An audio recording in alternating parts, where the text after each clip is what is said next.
Podemos sentar um instante. Meus queridos irmãos e irmãs, estamos findando já o ano litúrgico. Hoje a igreja celebra o 33º domingo do tempo comum.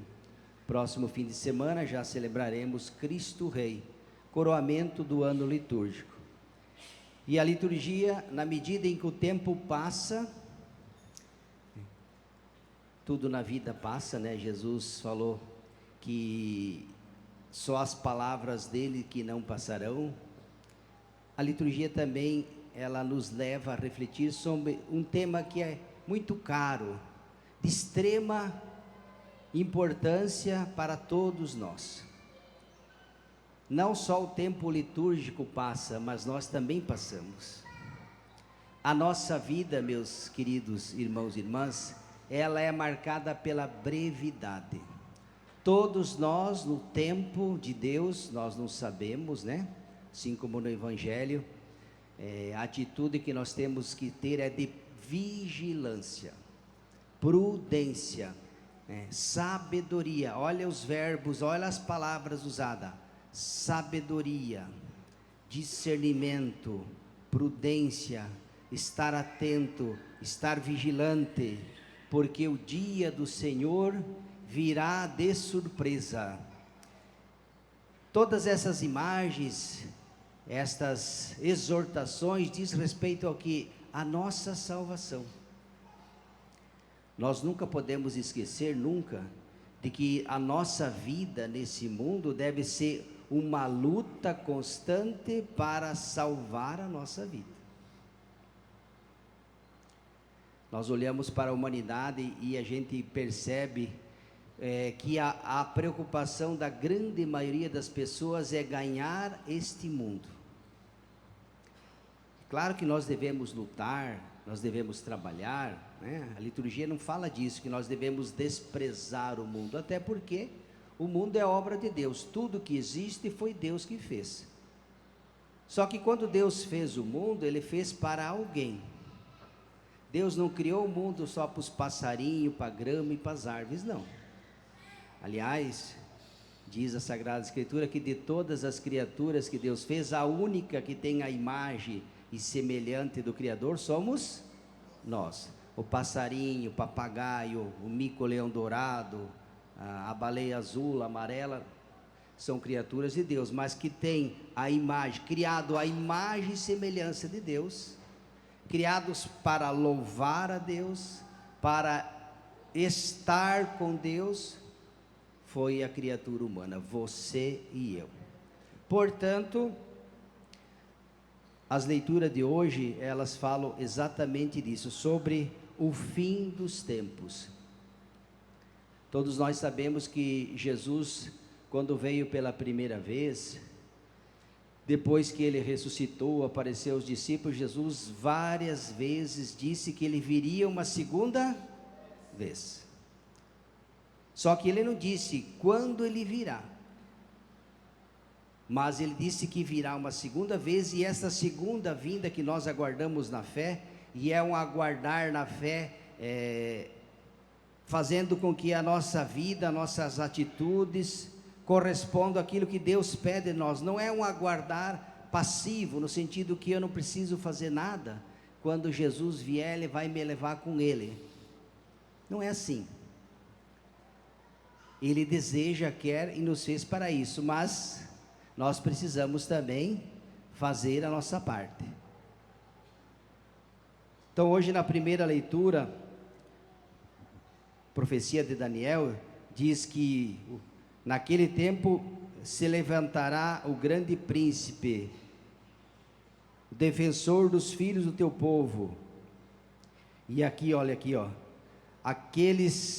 muitos dos que dormem no pó da terra. Aqui está falando da segunda vinda, quando Jesus vier pela segunda vinda.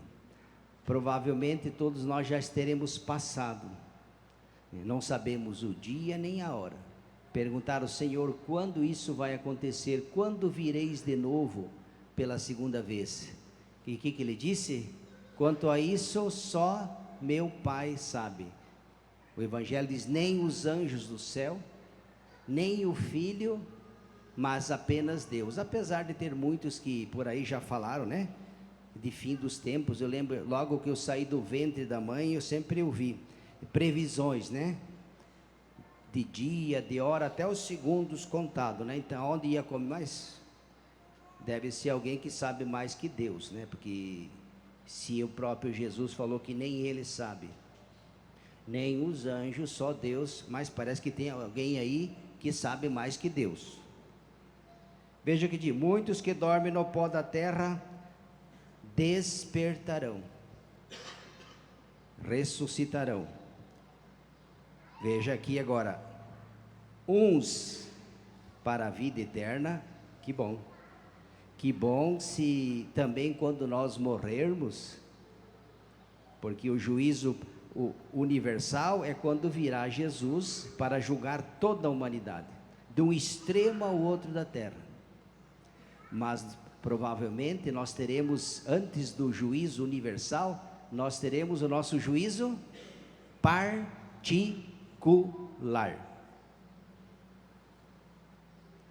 onde cada um de nós, diante de Deus, imediatamente, automaticamente,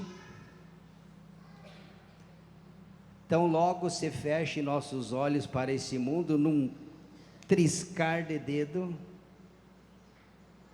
Por isso que a gente tem que estar atento, né? Tinha um santo, não lembro o nome, que dizia que nós precisamos estar atentos, porque geralmente nós costumamos morrer da forma que nós vivemos. Como se vive, se morre. Então nós poderíamos muito bem, basta fazer uma análise, como que eu vivo. A maneira que eu vivo hoje, aqui e agora, o meu modo de ser no mundo.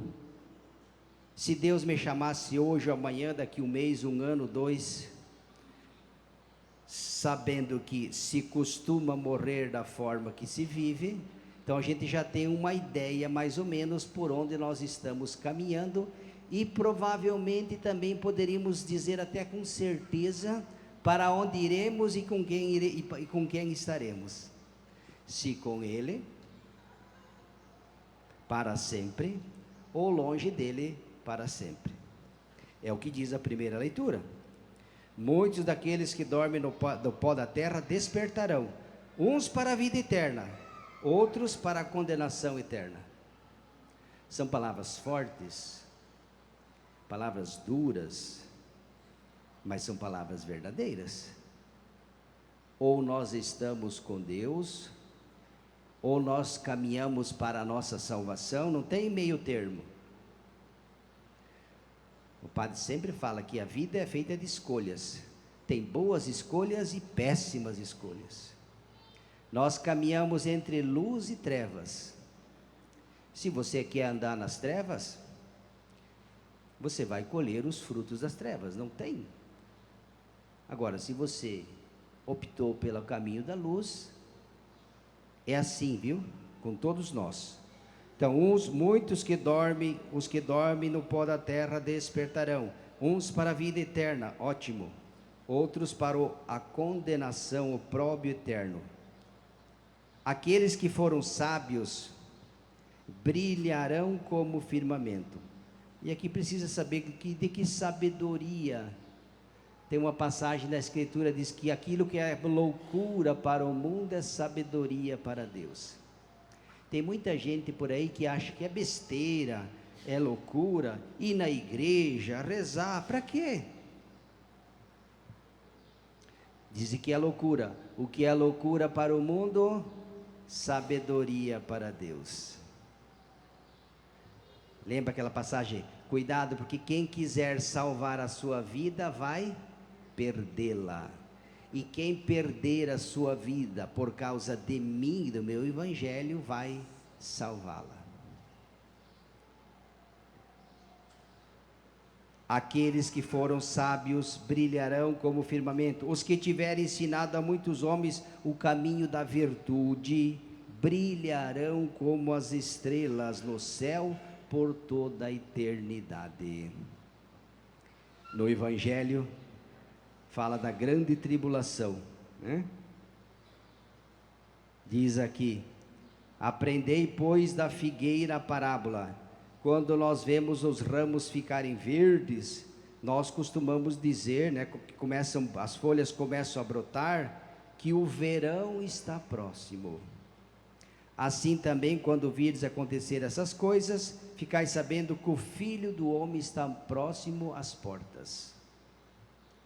Então, meus queridos irmãos e irmãs, vamos levar um pouquinho mais a sério. Nós somos muito preciosos aos olhos de Deus. Deus nos fez para Ele.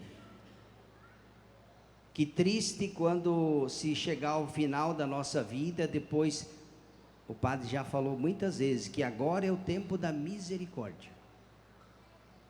Deus, nesse momento, enquanto nós vivemos, é um Deus, Ele está usando da misericórdia. É aquele pai que está sempre falando, alertando: meu filho, procure fazer o bem e evite o mal. Saia das trevas e venha para a luz.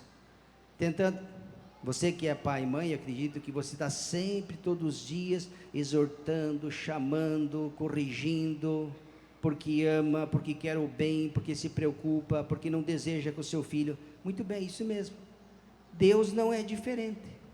Deus está sempre 24 horas por dia nos alertando, nos chamando para Ele.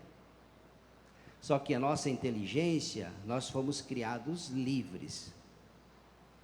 O demônio colocou em nós uma força muito grande, que também faz de tudo para nos afastar de Deus. E o padre, até brincando, falou que ele tem feito um excelente trabalho, ele está de parabéns. Como que ele conseguiu afastar a criatura do Criador? Quantas pessoas que vivem por aí como se Deus não existisse, estão no mundo, e quando a gente fala, a igreja fala de inferno, purgatório, morto, não gosto muito, fico até brabo com o padre. Ser padre não é legal, ser padre não é muito bom, não gosto, não querem ouvir.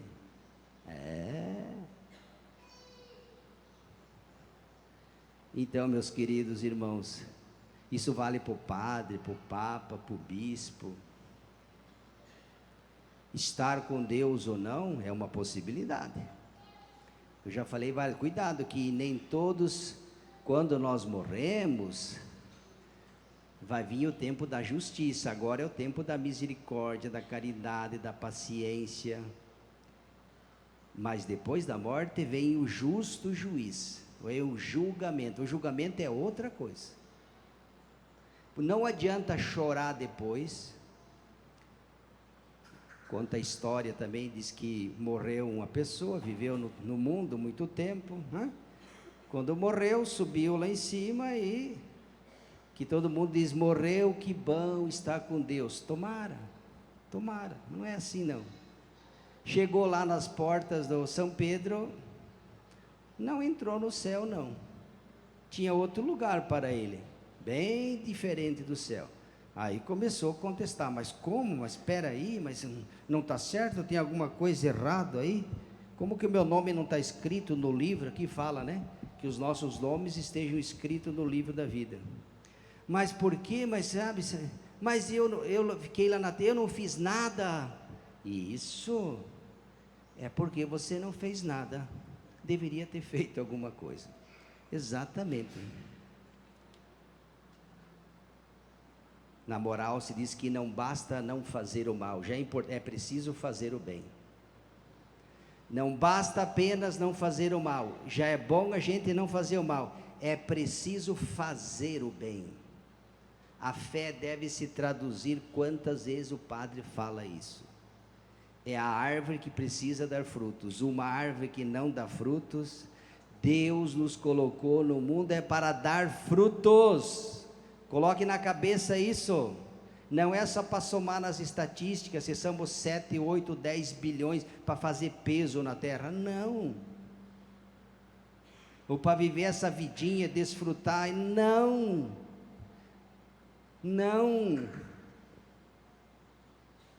Nós somos criados para Deus, para louvar Deus. A nossa natureza humana dentro de nós, a natureza humana clama, busca, quer, deseja Deus, porque ela é obra dele.